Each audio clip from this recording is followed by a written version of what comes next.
미국 달러는 세계 어디에서나 통용되는 화폐입니다. 이는 달러 거래에서 가장 기초가 되는 기축통화이기 때문입니다. 세계에서 사회보장이 가장 낙후된 북한에서도 달러는 바로 사용이 가능합니다. 그만큼 기축통화가 되는 것은 정말 쉬운 일이 아닙니다. 그런데 최근 한국의 원화가 기축통화가 될 수 있다는 소식이 들리고 있습니다. 심지어 일본 엔화를 대체할 기축통화로 한국의 원화가 고려되고 있다고 합니다. 일본 정부는 이 소식에 엄청난 충격을 받았다고 합니다. 도대체 어떻게 된 일인지 지금부터 자세하게 설명해드리겠습니다. 이대로 가다가 보면 일본 재정은 결국 파탄난다. 시사월간지 문해춘추에 실린 이 글은 엄청난 파장을 일으켰습니다. 이 글을 쓴 사람이 바로 일본 재무성 사무차관 야노코지의 글이었기 때문입니다. 국가 재정을 컨트롤하는 재무성의 고위 관료가 일본 재정 파탄에 심각한 경고를 보낸 것은 이례적인 일입니다. 현재 일본이 선거를 위해 내건 선심성 정책이 일본의 목을 조르고 있다는 내용의 글입니다. 현재 일본은 선진국들 가운데 국내 총생산의 2.2배에 달하는 채무를 보유하고 있습니다. 선진국들 중에서 유일하게 총생산의 2배 이상이 채무인 국가입니다. 지금도 심각한 일본의 경제를 고려하지 않고 표를 위해서 선심성 정책을 뿌린다면 이는 곧 파멸적인 결론으로 치달을 것이며 현재 일본은 빙산에 충돌하는 타이타닉 호와 같다며 씁쓸한 메시지를 남겼습니다. 직접적으로 일본 고위 관료가 현 정책을 비판하면서 자성해야 한다는 목소리를 남긴 건 일본 정치에서 매우 이례적인 경우입니다. 하지만 일본 정치권에서는 매우 분노하며 야노 차관에 대해 경질해야 한다고 하면서 총리에게 결단을 요구하는 모습을 보였습니다. 그만큼 일본의 아픈 부분을 잘 지적한 것이라 할 수 있습니다. 야노 차관이 지적한 것처럼 현재 일본 경제는 최악을 달리고 있는 상황입니다. 잃어버린 10년의 여파로 골골대던 일본은 코로나 경기로 인한 충격을 고스란히 받게 된 것입니다. 2020년 일본 국내 총생산은 전년 대비 마이너스 4.6%를 기록했습니다. 이는 2008년 리먼 브라더스로 인해 충격을 받았던 마이너스 3.6%보다 더한 수치로 아무리 코로나로 인해 세계 경기가 어려웠다고 해도 믿기 힘들 정도로 최악의 수치라고 할 수 있습니다. 문제는 코로나로 인해 경기가 계속 안 좋아지면서 일본은 양적 완화 정책을 계속 펼쳐야 한다는 것입니다. 민간 경제를 위해 정부가 계속해서 돈을 풀어야 하는 상황인 것입니다. 일본도 한국과 마찬가지로 재난지원금을 지급하고 국민들에게 민생 지원을 약속하고 있는 상황입니다. 우선 위기를 넘기고 보자는 생각에 지원 비용은 국가의 빚으로 고스란히 들어가고 있습니다. 이 위기를 보다 못한 야노 차관이 쓴 소리를 냈지만 일본은 너무나 당연하게도 위대한 일본에게 흠집을 가하는 자국 관료에게 무자비한 이지매를 가하고 있습니다. 진실을 얘기하면 돌을 맞게 되는 것은 일본에선 매우 흔한 일입니다. 일본 경제는 반성할 틈도 없이 악순환의 늪으로 빠지는 상황입니다. 세계의 금융 전문가들도 일본의 현 상황을 바라보고 더 이상 엔화를 믿을 수 없다는 전망을 내놓았습니다. 세계적인 통신사 로이터는 수출 의존의 경제대국이 위험한 길을 걷고 있다고 보고 있습니다. 이런 가운데 위기에 일본 대신 한국을 기축통화로 받아들이고 특별인 출권에 일본 대신 한국을 넣어야 한다는 의견이 나왔습니다.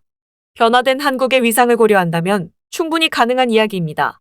기축통화란 국제 단위의 결제나 금융거래 시 기본이 되는 화폐를 일컫는 단어로 보통 군사력이나 경제력 면에서 선진국인 국가들이 기축통화의 위치를 점하고 있습니다.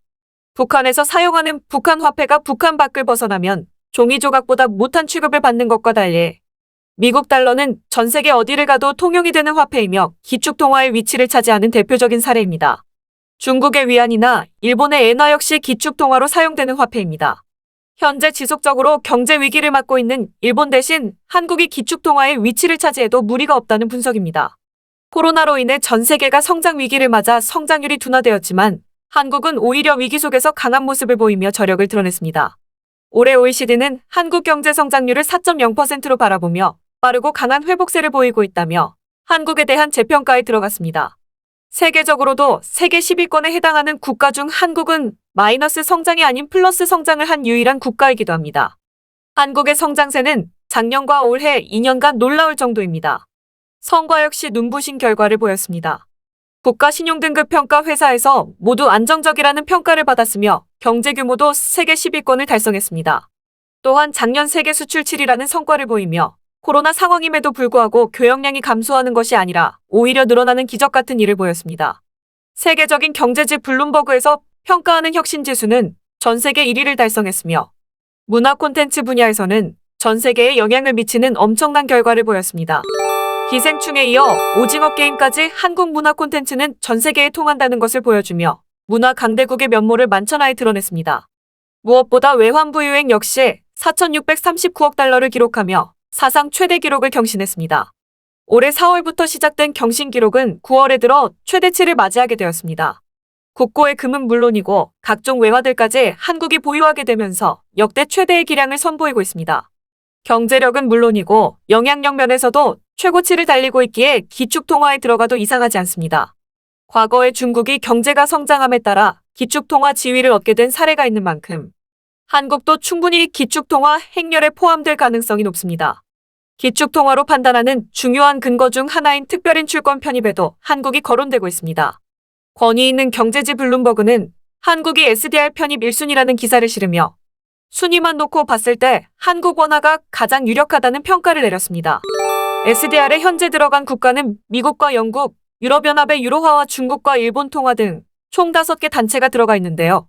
한국이 여기에 포함된다면 6번째 단체가 되어 국제사회에서 원화는 무시할 수 없는 통화 단위로 여겨집니다. 외국 여행 갈 때 항상 달러로 환전해야 할 필요 없이 우리나라 돈을 그대로 외국에 들고 나가서 사용해도 외국에서 알아서 원화를 자국 돈으로 바꿔주는 일이 일어나는 것입니다. 달러의 위치를 한국이 누릴 수 있는 셈입니다. SDR에 포함된 중국 위안화 역시 위기를 맞으며 이를 대체할 만한 아시아의 대표 화폐가 필요하다는 의견이 속출하고 있습니다.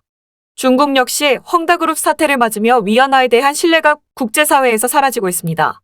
게다가 기축통화의 중요한 기준점이라 할 수 있는 SDR 편입 이후 중고 위안화는 기축통화로서 제대로 된 기능을 하지 못하고 있다는 분석이 나오고 있습니다. 현재 중국이 전 세계 외환 보유고에서 차지하는 비중은 1.07%밖에 되지 않습니다. 이는 다시 말해 중국 위안화는 중국 내부에서만 거의 사용할 뿐 국제거래에서는 거의 활용되는 일이 없다고 볼 수 있습니다. 공산당이 통제하는 위안화에 대한 불신 때문에 발생한 일이라 분석되고 있습니다. 경제 파트너로 아시아 국가가 필요한 미국으로서는 기축통화에 믿을 수 있는 파트너로 중국과 일본 대신 한국을 심각하게 고려하고 있습니다. 이 소식을 들은 일본 정부는 매우 당황했다고 합니다.